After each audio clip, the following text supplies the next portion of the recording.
രണ്ട് നേതാക്കന്മാരിൽ നിന്നും കിട്ടിയ ചീത്തവിളിയിൽ പകച്ചു നിൽക്കുകയാണ് രാജ്യസഭാംഗവും CPM സഹയാത്രികനുമായ ജോൺ ബ്രിട്ടാസ്. കൈരളി ചാനലിന്റെ തലപ്പത്ത് നിന്നും പിന്നീട് ഏഷ്യാനെറ്റിൽ പോയി അത് ചുവപ്പാക്കി.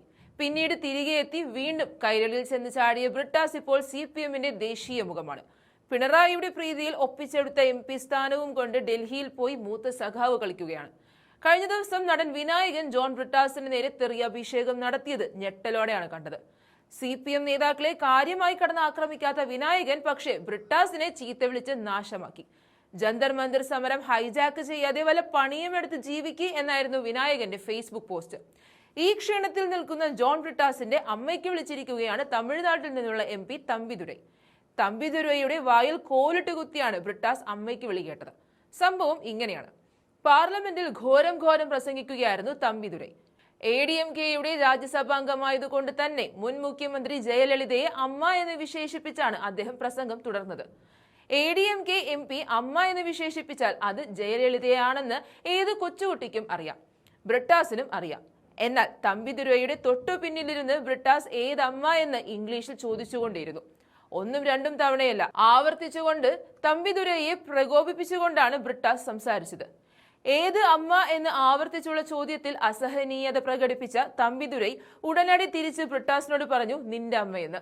അങ്ങനെ വെറുതെ സഭയിലിരുന്ന് അമ്മയ്ക്ക് വിളി കേട്ടു എന്ന റെക്കോർഡ് കൂടി ജോൺ ബ്രിട്ടാസിന് കിട്ടി. ആദ്യം ആ ദൃശ്യങ്ങൾ കണ്ടുവരാം. Our honorable former Chief Minister Amma wrote again in June 2014 and October 2015 to the then Prime Minister Modi ji, urging the centre to withdraw the UPA second's own review petition and respect the earlier judgment striking down NEET. Sir, the review petition, your Amma, the review petition that kept this examination alive in the courts was filed under the UPA government, headed by the Congress. അമ്മയ്ക്ക് വിളി കേട്ടതിന്റെ ക്ഷീണം മാറുന്നതിന് മുൻപ് തന്നെ അടുത്തയടി മന്ത്രി KM ഷാജിയിൽ നിന്നാണ് കിട്ടിയത്. കേന്ദ്ര സർക്കാരിന്റെ PM ശ്രീ പദ്ധതിയുമായി ബന്ധപ്പെട്ട വിവാദങ്ങളിൽ രാജ്യസഭാ MP ജോൺ ബ്രിട്ടാസിനും മുൻ LDF സർക്കാരിനുമെതിരെ രൂക്ഷമായ ഭാഷയിൽ തിരിച്ചടിച്ച് തദ്ദേശ സ്വയംഭരണ വകുപ്പ് മന്ത്രി KM ഷാജി പ്രതികരിച്ചു. കഴിഞ്ഞ പിണറായി വിജയൻ സർക്കാരാണ് പദ്ധതിയുടെ കരാറിൽ ഒപ്പുവെച്ചത് എന്നത് മറച്ചുവെക്കാനാകാത്ത യാഥാർത്ഥ്യമാണെന്ന് അദ്ദേഹം ഓർമ്മിപ്പിച്ചു. PM ശ്രീ പദ്ധതിയെക്കുറിച്ച് പഠിക്കാൻ രൂപീകരിച്ച മന്ത്രിസഭ ഉപസമിതിയുടെ അന്തിമ തീരുമാനം വന്നതിന് ശേഷം മാത്രം വിഷയത്തിൽ കൂടുതൽ കാര്യങ്ങൾ പറയുന്നതിലാണ് അർത്ഥമുള്ളതെന്ന് മന്ത്രി പറഞ്ഞു. പിന്നാലെയാണ് ബ്രിട്ടാസിന് കൊടുത്തത്. PM ശ്രീ വിഷയത്തിൽ ജോൺ ബ്രിട്ടാസ് നടത്തുന്ന പ്രസ്താവനകളെ തികഞ്ഞ പരിഹാസത്തോടെയാണ് മന്ത്രി നേരിട്ടത്. കഴിഞ്ഞ സർക്കാർ കരാർ ഒപ്പുവെച്ചതിന് പിന്നാലെ ഇടനിലക്കാരനും പ്രധാന പാലവും ജോൺ ബ്രിട്ടാസ് തന്നെയായിരുന്നുവെന്ന് KM ഷാജി കുറ്റപ്പെടുത്തി. കരാറിൽ ഒപ്പുവയ്ക്കാൻ മുൻകൈയെടുത്തവർ തന്നെ ഇപ്പോൾ ഉളുപ്പില്ലാതെ സംസാരിക്കുകയാണെന്നും അങ്ങനെയുള്ള ആളോട് രാഷ്ട്രീയം പറയാൻ തനിക്ക് താല്പര്യമില്ലെന്നും അദ്ദേഹം ആഞ്ഞടിച്ചു. തന്റെ നിലപാടിനെ ചോദ്യം ചെയ്യാൻ ബ്രിട്ടാസ് വളർന്നിട്ടില്ലെന്നും അങ്ങനെയാകുമ്പോൾ മറുപടി പറയാമെന്നും മന്ത്രി കൂട്ടിച്ചേർക്കുന്നുണ്ട്. KM ഷാജിയുടെ വിമർശനം കേൾക്കാം. ജോൺ ബ്രിട്ടാസിനെ കുറിച്ച് പ്രകീർത്തിച്ച് നിങ്ങൾ കേട്ടിനാ? അയാളൊരു CPMന്റെ MP ആണ് സാർ. ജോൺ ബ്രിട്ടാസ് എന്ന് പറയുന്ന മനുഷ്യനാണ് ഈ ഒപ്പുവെച്ചതിന്റെ പാലം, ഇടനിലക്കാരൻ. ഷാജി അറിയാണ്ടല്ല, സ്വന്തം ഘടകകക്ഷിയായ CPI അറിയാതെ ഒപ്പുവെച്ചതിലെ പാലം. അയാൾ അതിന് വാങ്ങിയിട്ടുണ്ട് വല്ല ഏർപ്പാടുണ്ടെങ്കിൽ അത് അയാൾ അവിടെ പറയട്ടെ. ഒപ്പും വെച്ചിട്ട് ഉളുപ്പില്ലാതെ സംസാരിക്കുന്ന അയാളോട് രാഷ്ട്രീയം പറയാൻ എനിക്കൊരു താല്പര്യമില്ല.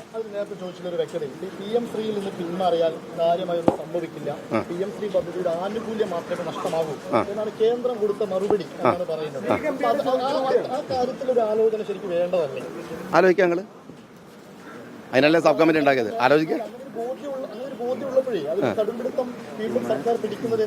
ഞാൻ ഇതിൽ നിന്ന് നിങ്ങൾ ഈ ചോദിക്കുന്ന ചോദ്യത്തിൽ എന്ത് സ്റ്റേറ്റ്മെന്റാണ് എൻ്റെ അടുത്ത് കിട്ടുമെന്ന് നിങ്ങൾ വിചാരിക്കണത്?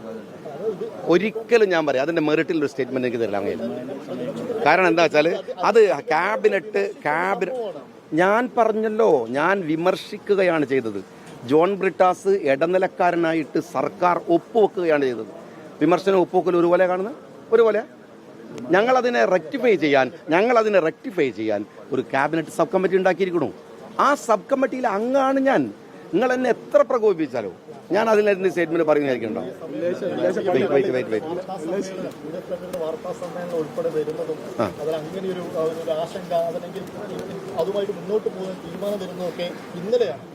ഞാൻ നിങ്ങളോട് പറയട്ടെ, നിങ്ങൾക്ക് ഇതിനകത്ത് അതിൻ്റെ മെറിറ്റുമായി ബന്ധപ്പെട്ട ഒരു സ്റ്റേറ്റ്മെൻറ്റ് എൻ്റെ നിന്ന് കിട്ടില്ല. തല കുത്തി മറഞ്ഞാൽ കിട്ടില്ല ഇപ്പം. എന്നാൽ സബ് കമ്മിറ്റിയുടെ റിപ്പോർട്ട് വരട്ടെ, നിങ്ങൾക്ക് ഇനിയും വരുമെങ്കിൽ ഞാൻ പറയാം. അപ്പം ഞാൻ പറയാം. ഇപ്പം ഞാൻ പറയില്ല. ഇപ്പോൾ നിങ്ങൾ ഓർമ്മിട്ടാതെ ചോദിച്ചതിൻ്റെ പേരിലാണെങ്കിൽ ഞാൻ പറയുന്നതല്ലോ, അദ്ദേഹമാണ് ഇതിനകത്ത് ഇടനിലക്കാരൻ. അതിൽ അദ്ദേഹത്തിന് കിട്ടിയ ബെനിഫിറ്റ് എന്താണെന്ന് അയാൾ തീരുമാനിച്ചോട്ടെ. എനിക്കതിനകത്ത് അത് എൻ്റെ നിലപാട് അയാൾ ഞാൻ ചോദ്യം ചെയ്യാനായിട്ടില്ല. ആകുമ്പോൾ ഞാൻ പറഞ്ഞോളൂ.